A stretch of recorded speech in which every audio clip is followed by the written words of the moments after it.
티키타카 이슈 크림. 바쁘디 바쁜 현대사회 10분간의 쓸모있는 수다 스브스 프리미엄 팟캐스트 티키타카입니다. 저는 선희 기자고요. 오늘 제 곁에는 다은 기자 나와 있습니다. 안녕하세요. 안녕하세요. 자, 일주일이 눈 깜짝할 사이에 지나갔습니다. 오늘 다은 기자가 가져온 주제는 어떤 건가요? 네, 최근 뉴스를 뜨겁게 달궜던 내용이죠. 바로 교제폭력인데요. 아, 네. 전 연인을 보복 살해한 33살 김모 씨가 구속됐습니다. 관련 뉴스 먼저 잠깐 듣고 오시죠. 연인이었던 여성을 숨지게 한 30대 남성에 대해 경찰이 구속영장을 신청했습니다.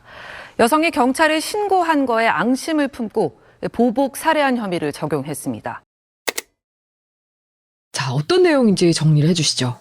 지난 26일 오전 7시 17분쯤에 금천구 시흥동의 한 상가 지하주차장에서 있었던 일인데요. 그러니까 33살 김모 씨가 연인 사이였던 A 씨를 흉기로 여러 차례 찔러서 숨지게 한 사건입니다. 이 피해 여성이 숨지기 한 1시간 40분 전쯤에 112에 신고한 내용을 보면요. 이 여성이 다급하게 비명을 지르면서 몇 주 전에도 맞았다.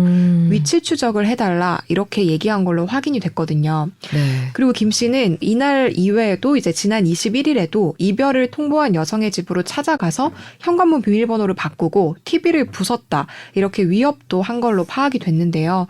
김 씨는 일단 A 씨의 그 교제폭력 신고로 인해서 사건 당일에 경찰 조사를 받았습니다. 네. 오전 6시 11분쯤에 조사를 마치고 나왔어요. 그래서 경찰에 주민등록상 주거지인 경기도 파주시로 돌아간다 이렇게 얘기를 했지만 실제로는 피해자랑 함께 자주 갔었던 그 PC방이 있는 상가 지하주차장에 가서 몰래 숨어 있었던 거죠. 그래서 이제 오전 7시 7분쯤에 경찰서를 A씨가 뒤이어서 나왔는데 그러니까 자신의 차량을 타려고 그 주차장에 찾아갔더니 흉기로 기다리고 있다가 이 피해자를 습격한 걸로 파악이 됐습니다. 네. 근데 범행 직후에 어쨌든 이 피해자가 쓰러졌을 거 아니에요. 근데 이 쓰러진 여성을 차에 태웠는데 이걸 목격한 사람들이 경찰에 혹시라도 신고를 할까봐 이 여성을 병원에 급히 가야 되는 임신부다 이렇게 둘러대고 현장을 빠져나갔어요. 네. 그래서 A 씨는 근데 의식을 잃은 채로 이제 렌터카에 태워졌는데 그래서 이제 김 씨는 A 씨를 렌터카에 태우고 도주를 하다가 범행 한 8시간이 지나서 오후 3시 반쯤에 경기도 파주시에서 경찰에 긴급 체포가 됐습니다. 처음에는 일단 살인 혐의를 적용을 했는데 김 씨가 경찰 조사 과정에서 나를 신고했다는 사실에 화가 나서 범행을 했다. 이런 취지로 진술을 했거든요. 그래서 적용된 혐의가 특가법상 보복살인으로 바뀌었습니다. 정말 뭐라고 해야 될지 모르겠습니다. 또 이 휴일 중에 이런 사건 사고들이 굉장히 또 많았더라고요. 김 씨가 뭐 평생 속죄하고 살겠다 이런 말을 했다고 하더라고요. 네, 뭐 피해자는 당연히 들을 수 없는 말이겠지만 구속 전 영장실질심사에 출석을 하면서 김 씨가 피해자한테 하고 싶은 말이 없냐 이런 취재진의 질문에 정말 죄송하다 이런 얘기를 했고요. 그리고 또 흉기를 미리 챙겼던데 계획범죄냐 이렇게도 물어봤는데 그러고 싶지는 않았다 이렇게 대답을 했고 피해자랑 가족들한테 미안한 마음이 들지 않느냐 이렇게 물었더니 평생 속죄하고 살겠다 이런 답을 했습니다. 또 취재진이 PC방에서 피해자를 만나서 재회를 요구했냐 이렇게 질문을 했는데 그런 얘기는 안 했고 누가 먼저 잘못했고 뭐 그런 얘기를 했다 이렇게 밝혔고요. 그리고 또 차 안에서 피해자랑 대화가 있었느냐 이런 질문에는 대화를 하지 않았다고 답을 했습니다. 그럼 차 안에서 피해자가 의식이 있는 상태였냐 이렇게 물어봤더니 이 물음에는 답을 하지 않았습니다. 근데 아까 이제 다은 기자 설명을 쭉 듣다 보면은 숨진 여성이 112 신고를 하면서 예전에도 폭행을 당했다 이런 사실도 말했다고 하고 그렇게 했는데도 지금 죽음까지 이르렀단 말이죠. 그렇죠. 이게 좀 꼼꼼하고 면밀하게 조사가 됐던 건지 범행을 정말로 막을 수 없었던 건지 좀 의문이 남거든요. 맞습니다. 근데 일단 경찰은 뭐 스토킹 범죄나 가정폭력과는 다르게, 그러니까 데이트 폭력, 그러니까 교제 폭력은 접근 금지 같은 조치를 할 수 있는 어떤 법적 근거가 없다 이런 설명을 내놨고요. 네. 피해자한테 스마트워치랑 임시 숙소, 귀가 동행을 권유하기는 했는데, 근데 이걸 피해자가 거부를 했고, 그리고 김 씨에 대한 처벌도 원하지 않아서 적극적인 조치가 어려웠다고 해명을 했습니다. 그런데 일단 그 피해자가 112 신고 때 과거에 폭행을 당한 적이 있다 이렇게 밝혔잖아요. 근데 이거에 대해서 면밀하게 조사를 했는지 그리고 또 화가 나 있었던 상태인 그 김 씨의 어떤 폭력 성향을 간과한 건 아닌지 이런 여러 가지 아쉬움이 남긴 합니다.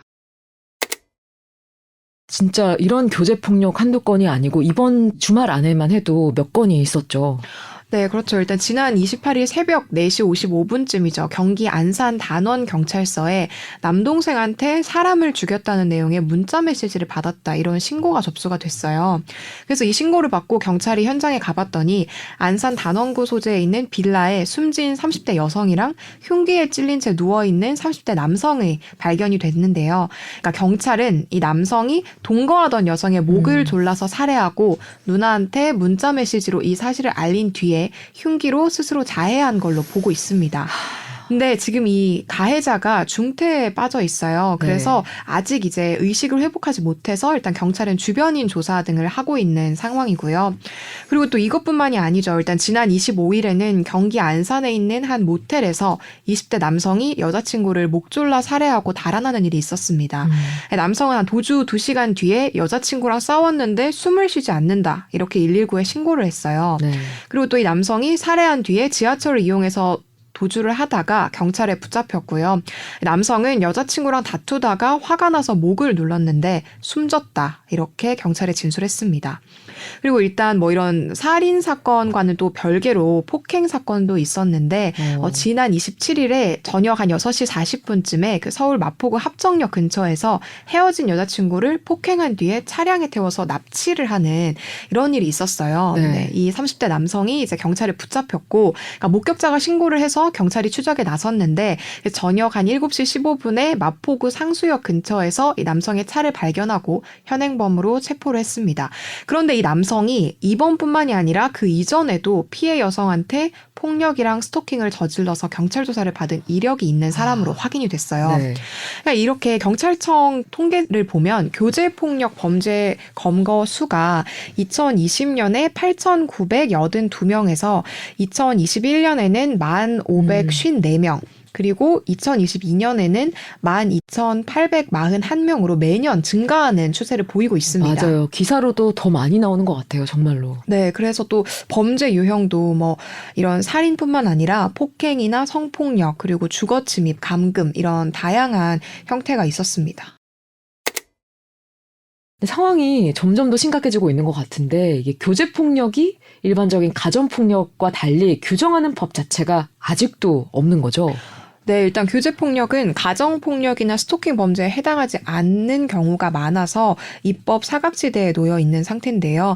일단 가정폭력은 가족 구성원 사이에 어떤 신체적, 정신적, 재산상의 피해가 있을 때 성립을 합니다.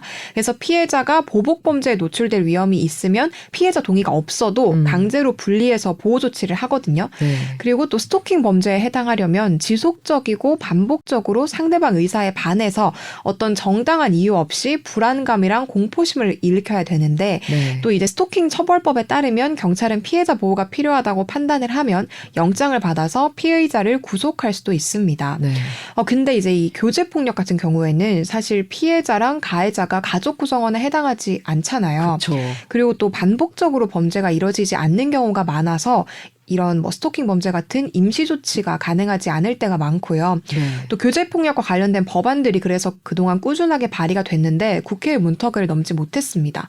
일단 2021년 1월이랑 3월에 더불어민주당에서 발의한 가정폭력 방지법 일부 개정안을 통해서 가정폭력 방지법의 적용 범위를 교제폭력으로 확대하자는 제안이 있었고요. 네. 그리고 또 국민의힘에서도 지난해 7월에 데이트폭력 범죄의 처벌 및 피해자 보호 등에 관한 법률안을 발의했는데 이것 또한 소관상임위인 여성가족위원회의 문턱을 넘지 못하고 있습니다. 일단 해당 법안은 또 교제폭력의 정의를 명확하게 규정을 하고 그리고 또 교제폭력을 어떤 별도의 영역으로 두는 이런 것들을 골자로 한 내용이었고요. 그리고 또 반의사 불벌 조항을 폐지하자, 그리고 또 처벌 강화하자, 보호조치 확대하자 이런 것들을 핵심으로 한 법률 제정안도 있는데 이것도 10달째 국회 상임위 문턱을 넘지 못하고 있습니다. 왜냐하면 피해자의 인권을 고려해야 된다 이런 반론이 있기 때문입니다. 네. 최근에 이런 비슷한 사건들이 반복되는 만큼 더 처벌을 강화할 필요가 있어 보입니다. 피해자를 제대로 보호할 수 있는 제도도 필요할 것 같네요. 자, 오늘은 잇따르는 교제폭력에 대해 정리해봤는데요. 자, 오늘 내용 세 줄로 요약을 해주시죠. 네, 교제폭력으로 경찰 조사를 받은 30대 남성이 신고한 전 연인을 보복 살해해서 구속됐습니다. 교제폭력으로 검거된 인원은 2014년에는 7,000명이 채 되지 않았는데 지난해에는 13,000명에 육박하는 등 계속 늘어나는 추세인데요. 상황이 이렇게 심각한데도 가정폭력이나 스토킹 범죄와는 다르게 교제폭력은 피해자 보호 조치를 할 수 있는 법적 근거가 부족하다는 지적이 나옵니다. 네, 다시는 보고 싶지 않은 뉴스네요. 교제폭력 이야기 나눠봤습니다. 오늘 이슈크림은 여기까지입니다. 다음 시간에도 쓸모있는 정보 가져와서 10분 안에 빠르게 알려드릴게요. 안녕히 계세요. 감사합니다.